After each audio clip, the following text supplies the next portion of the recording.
A warm welcome to my channel Learn by Vidzarkar. Today I am going to explain chapter 5 transpiration. और इस video में मैं transpiration के chapter का quick revision दूंगी. So let's begin.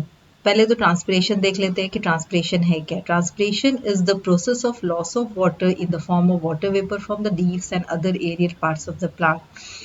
Transpiration एक ऐसा प्रोसेस है जिसमें कि वाटर का लॉस होता है प्लांट के एरियल पार्ट से, प्लांट के लीव से, प्लांट के स्टेम से. और इस तरह से आप ट्रांसपिरेशन का डेफिनेशन लर्न कर ले, बहुत इंपॉर्टेंट होता है. 1 मार्क्स डेफिनेशन में पूछा जाता है. नेक्स्ट आपको एक्सपेरिमेंट दिखाया गया है. यहाँ पे एक्सपेरिमेंट 1 है जिसमें ये डेमोन्स्ट्रेट किया गया है कि प्लांट ट्रांसपिरेशन प्रोसेस करता है. तो यहाँ पे ये एक्सपेरिमेंट बहुत ही ईजी करना है. यहाँ पे एक वेल पॉटेड प्लांट लिया जाता है, उसे प्लास्टिक बैग से कवर कर दिया जाता है और कुछ समय के लिए इस वेल पॉटेड प्लांट को धूप में छोड़ दिया जाता है. यू विल फाइंड के प्लास्टिक बैग के इनर साइड पे बहुत सारे वाटर ड्रॉपलेट्स दिखने लगते हैं. दिस वन इज शोइंग कि प्लांट वाटर ट्रांसपायर कर रहा है. अब हमें ये फाइंड आउट करना है कि ये जो लिक्विड एक्चुअली वाटर है कि नहीं. तो इसके लिए एक पेपर लिया जाता है, कोबाल्ट क्लोराइड पेपर, जो कि मॉइस्चर का इंडिकेटर होता है. और उस कोबाल्ट क्लोराइड पेपर से इस वाटर को कांटेक्ट में लाया जाता है. अगर वो cobalt chloride paper pink colour में कन्वर्ट हो जाता है तो दिस वन इज शोइंग के ये जो लिक्विड एक्चुअली वाटर ही है. तो यहाँ डेमोन्स्ट्रेट हो जाता है कि प्लांट ट्रांसपिरेशन प्रोसेस कर रहा है. और नेक्स्ट वी हैव एक्सपेरिमेंट 2. यहाँ पे एक्सपेरिमेंट 2 दिखाया गया है जिसमें कि एक्सपेरिमेंटल सेटअप ए, बी और सी अरेंज की गई है. ए में पॉटेड प्लांट है जिसे कि बेल जार से कवर किया गया है. बी में भी पॉटेड प्लांट है जिसे बेल जार से कवर किया गया है. इसमें एक वुडन स्टिक ली गई है और एक कोबाल्ट क्लोराइड पेपर का स्ट्रिप रखा गया है. थर्ड में भी कोबाल्ट क्लोराइड पेपर का स्ट्रिप है वुडन ब्लॉक के साथ.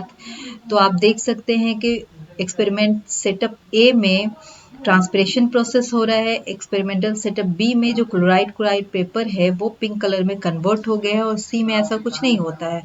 तो दिस वन इज शोइंग कि प्लांट जहाँ ट्रांसपायर कर रहा है, वाटर रिलीज हो रही है, कोबाल्ट क्लोराइड पेपर को पिंक कलर में कन्वर्ट कर देता है. तो इस तरह से यहाँ पे एक इम्पॉर्टेंट क्वेश्चन बन जाता है that what is the role of the cobalt chloride paper. Cobalt chloride paper is indicator of moisture. When it expose to the water it convert its color into pink, or when it exposed to the when it is dry then it is blue in color. ये blue color में होता है. The next we have the measurement of transpiration. measurement of transpiration में ये करना है कि water कितना ट्रांसपायर कर रहा है उसे मीजर करते हैं. एक वेइंग मेथड होता है और एक पोटोमीटर मेथड होता है. तो हम लोग डिस्कस करेंगे पोटोमीटर मेथड को. Let us discuss the potometer. What is potometer method? Potometer is a device that measures the rate of water intake by plant, and this water intake is almost equal to the water loss through transpiration. Potometer जो है एक ऐसा device है जिसमें कि water intake को major किया जाता है. ये ऑलमोस्ट उतना ही होता है जितना कि वाटर प्लांट्स लूज करता है ट्रांसपिरेशन प्रोसेस पे. You can see here this is a potometer. ये पोटोमीटर है और इस पोटोमीटर के हेल्प से हम लोग फाइंड आउट कर सकते हैं कि वाटर कितना एब्जॉर्ब हो रहा है प्लांट में. You can see this one is the beaker which contain the pink colour water. This is the reservoir और यहाँ पे एक प्लांट ट्विग लिया गया. This is the air bubble. और ये एयर बबल जो होता है, ये एयर बबल जिस तरह से मूव करता है उसी की रीडिंग के बेसिस पे हम लोग फाइंड आउट करते हैं कि वाटर कितना इस ट्विग में इनटेक हुआ है. तो इस तरह से आप प्रिकॉशंस लर्न कर लेंगे, लिमिटेशंस लर्न कर लेंगे. प्रिकॉशंस के 2 पॉइंट लर्न कर लेंगे.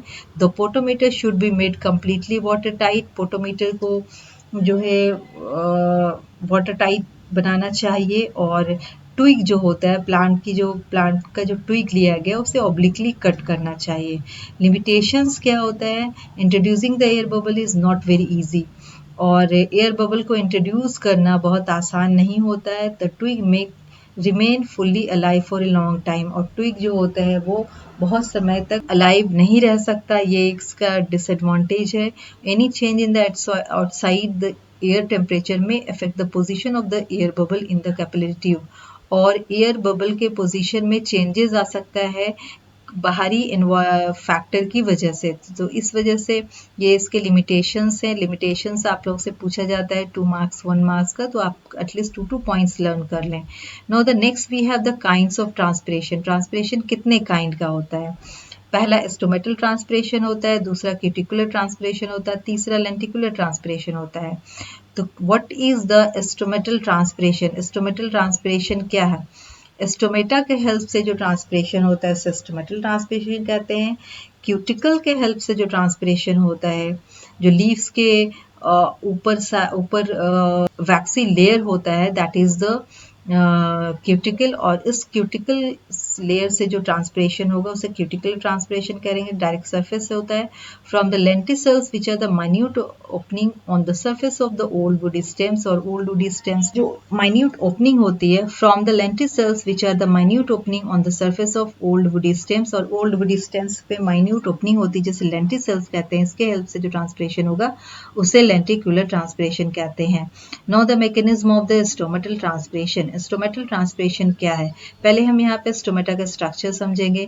ये स्टोमेटा है, इसे कवर किया गया है 2 गार्ड सेल से, और साइड में कुछ एपिडर्मल सेल्स प्रेजेंट होते हैं। इस तरह से ये स्ट्रक्चर बताता है स्टोमेटल ट्रांसपिरेशन का। तो you can see here, this is the cuticle and this is the upper epidermis, this is a palisade mesophyll, this is a spongy mesophyll, this is the lower epidermis and this is the water vapor. तो यहाँ पे ये cuticle है, ये upper epidermis है, ये palisade mesophyll cells है। तो वाटर जो रूट से एब्जॉर्ब होता है और जाइलम टिश्यू के थ्रू जब वो लीव्स के वेंस में पहुंचता है, वेनलेट में पहुंचता है, और palisade mesophyll, spongy mesophyll cell से पहुंचने के बाद ये सब स्टोमेटल स्पेस पे जब पहुंचता है तो वाटर का यहाँ पे एक फिल्म बन जाता है। ये वाटर फिल्म इवोपरेट कर जाता है और एटमॉस्फेरिक एयर को वो सैचुरेट कर जाता है। जैसे एटमॉस्फेरिक एयर को सैचुरेट करता है, this water vapour will come out in the atmosphere, वो बाहर आ जाता है, क्योंकि ये डिफ्यूजन प्रोसेस को फॉलो करता है। डिफ्यूजन प्रोसेस को फॉलो करते हुए यहाँ पर से वाटर बाहर आ जाता है। तो ये पूरा प्रोसेस होता है स्टोमेटल ट्रांसपिरेशन का। मैकेनिज्म होती है किस तरह से स्टोमेटल ट्रांसपिरेशन होता है। Now the next topic we have is the more transpiration occur from the under surface of a dicot leaf. You have seen the dicot leaf and the monocot leaf. तो यहाँ पे dicot leaf की बात हो रही है। dicot leaf के lower surface से ज़्यादा transpiration होता है। तो we can see this one is the lower part and this one is the upper part. ये जो लीफ है डाइकोट लीफ का ये अपर पार्ट दिखाया गया। तो इस एक्सपेरिमेंट को भी कंडक्ट कराया जाता है। इसमें एक कोबाल्ट क्लोराइड पेपर लिया जाता है जो उसके अपर सरफेस पे लगाया जाता है, दूसरी लीफ पे कोबाल्ट क्लोराइड पेपर उसके लोअर सरफेस से अटैच किया जाता है with the help of the slide के हेल्प से, और कुछ टाइम के लिए इसे छोड़ दिया जाता है।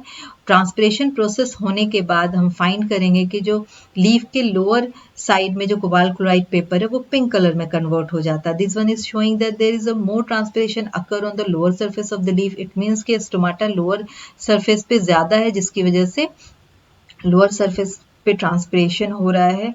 तो इस तरह से यहाँ पे ये एक्सपेरिमेंट्स आपसे पूछा जा सकता है, what is the aim of the experiment. You will write that the lower surface of the dicot leaf show the more transpiration rate. The next we have the cuticular transpiration. Cuticle हम समझ चुके हैं, leaf के outer जो layer होता है वो cover होता है वैक्स से, तो उसे क्यूटिकल कहते हैं। क्यूटिकल के हेल्प से जो डायरेक्ट सरफेस से इवोपरेशन होता है वो क्यूटिकल ट्रांसपिरेशन होता है। उसी तरह से लेंटिसल्स नेवर क्लोज, उसी तरह से लेंटिकुलर ट्रांसपिरेशन होता है। लेंटिसल्स जो होते हैं वो डाइकोट लीफ पे माइन्यूट लेंटिकुलर ट्रांसपिरेशंस, लेंटिसल्स जो होते हैं वो स्मॉल ओपनिंग्स होते हैं जो कि बार्क स्टेम पे प्रेजेंट होते हैं। Lenticular transpiration, lenticels small opening होते हैं जो कि ओल्डर स्टेम्स पे डेवलप होते हैं, और इस लेंटिकुलर ट्रांसपिरेशन के और लेंटिसल्स कभी भी क्लोज नहीं होते, दे रिमेन ओपन, हमेशा वो खुले होते हैं। Now the next is the factors that affect transpiration. वो फैक्टर्स जो कि ट्रांसपिरेशन को अफेक्ट करता है। First is the intensity of sunlight. Intensity of sunlight जो होती है उसकी वजह से रेट ऑफ ट्रांसपिरेशन इफेक्ट होती है, टेम्परेचर की वजह से होती है, वेलोसिटी ऑफ विंड की वजह से होती है। इन सब तीनों फैक्टर में रेट ऑफ ट्रांसपिरेशन इंक्रीज करता है। आपसे क्वेश्चन पूछा जा सकता है, what are the factors that increases the rate of transpiration. You will write intensity of the light, temperature, velocity, इन सब में रेट ऑफ ट्रांसपिरेशन इंक्रीज करता है। ह्यूमिडिटी में रेट ऑफ ट्रांसपिरेशन डिक्रीज करता है। इसका आंसर होगा ह्यूमिडिटी। और कार्बन डाइऑक्साइड जो होते हैं उसका लेवल अगर 0.3 से ज्यादा हो जाता है तो स्टोमाटा क्लोज हो जाता है, जिसकी वजह से भी रेट ऑफ ट्रांसपिरेशन डिक्रीज कर जाता है। और एटमॉस्फेरिक प्रेशर भी इंक्रीज करने से रेट ऑफ ट्रांसपिरेशन डिक्रीज करता है। There are the 3 points which causes the decrease in the rate of transpiration, 3 जिसकी वजह से रेट ऑफ ट्रांसपिरेशन इंक्रीज करता है। Now the next we have the internal factor. Internal factor क्या क्या है? Water content of the leaves. Leaves का water content क्या है? अगर ज्यादा water leaf में present होगा, plant में present होगा तो obviously rate of transpiration ज्यादा होगी. Now the next we have adaptation in plant to reduce excessive transpiration. इन टॉपिकों से, इन सारे टॉपिक से आपको 2 मार्क्स के क्वेश्चन पूछे जा सकते हैं कि आपको 2 adaptations लिखना है प्लांट में जिसकी वजह से एक्सेसिव ट्रांसपिरेशन रुक जाता है।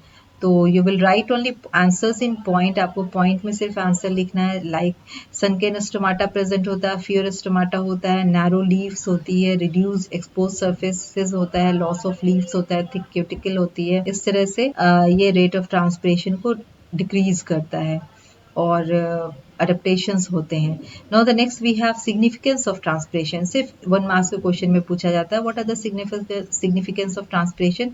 You will write as a cooling effect, suction force. Cooling effect आप समझ ही रहे हैं कि जहाँ पे ज्यादा प्लांट होते हैं वहाँ पे इवेपोरेशन रेट ज्यादा होगा, ट्रांसपिरेशन ज्यादा होगा, जो कि एक मॉइस्ट वाला एरिया क्रिएट करेगी जिसकी वजह से कूलिंग इफेक्ट वहाँ पे क्रिएट होती है। सक्शन फोर्स में हेल्प करता है। ट्रांसपिरेशन की वजह से ही सक्शन फोर्स डेवलप होता है जिसकी वजह से और सारे प्रोसेस प्लांट में हो पाते हैं।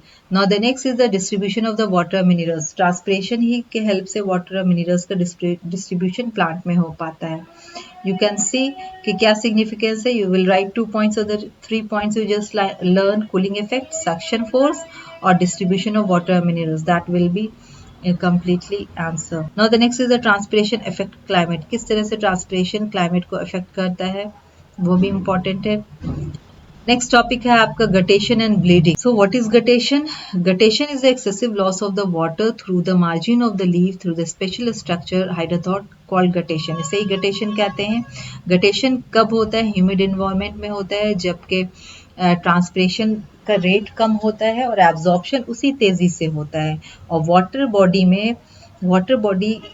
प्लांट में बहुत ज़्यादा स्टोर होने की वजह से वो बाहर आना चाहता है और वो अपने लिक्विड फॉर्म में ही लीफ के मार्जिन से बाहर आना शुरू हो जाता है और वो स्पेशल स्ट्रक्चर हाइड्रोथॉट है। तो आप गटेशन का भी डेफिनेशन लर्न कर लें, कौन से स्ट्रक्चर से ये होता है, हाइड्रोथॉट से होता है, इसे लर्न कर लें।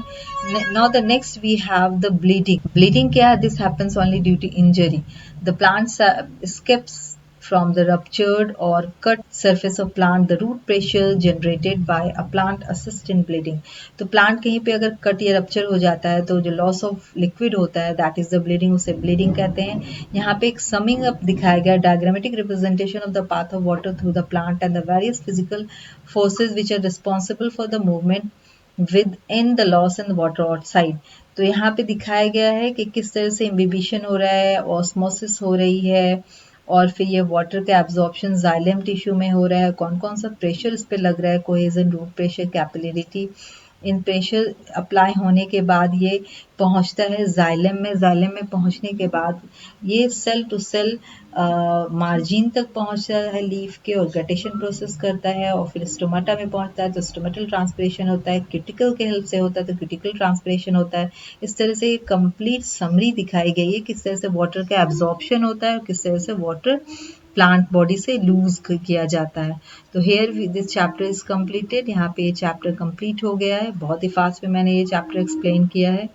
Okay, all of you have a good day.